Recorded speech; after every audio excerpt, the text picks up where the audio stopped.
My parents both worked hard. My dad was a minister, and my mom worked part-time as a secretary and a bookkeeper. And my grandparents, one grandfather was a machinist for 42 years.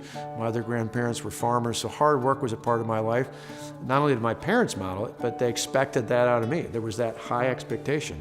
I started working as a kid, washing dishes. High school, I moved up to the big time. I started flipping hamburgers at McDonald's.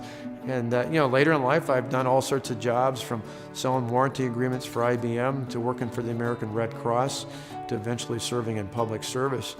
And so we need to get people back on track to that, knowing that it's in our human instinct to want to work, to want to be fulfilled in our labor and our employment. There's a lot of people who want to work, but the government's put up too many barriers. I often say nobody dreams of being dependent on the government. When someone has a job, they have peace of mind, there's pride in their family, there's pride in their friends. We want to empower people to do that.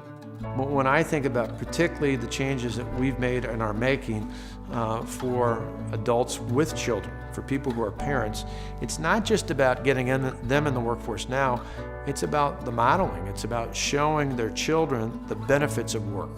For far too long here in Wisconsin, across the nation, we've seen the sad stories of cycles of dependency on welfare and other programs in the state and the federal government. And that's just wrong. My goal going forward would be that we would have next to no one on government assistance, and that those that were on would be on temporarily, at least for those who were capable of working. We found, at least here in this state, that some of the most aggressive movement we've had into the workforce are people with intellectual and physical disabilities who, with a slight adaptation, can move into the workforce on their own once we help them out.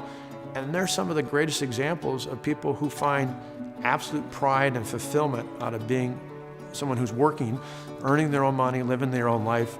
And to me, that's a great example for anyone else. There's no reason why every one of us who are capable of working cannot be in the workforce. One of my favorite stories came from a woman named Jessica up in Anago in northeastern Wisconsin, where she came to us and said, because of your programs, for the first time in my life, somebody actually believed in me.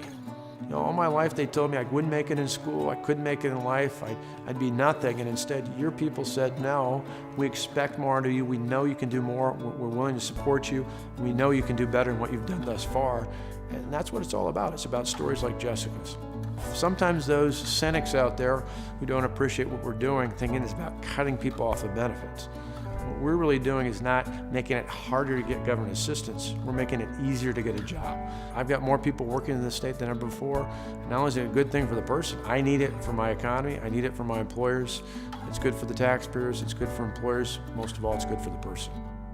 We're good and decent people here in this state. We want to care for our fellow citizen when they're down and out, but I just believe that public assistance should be more like a trampoline than like a hammock.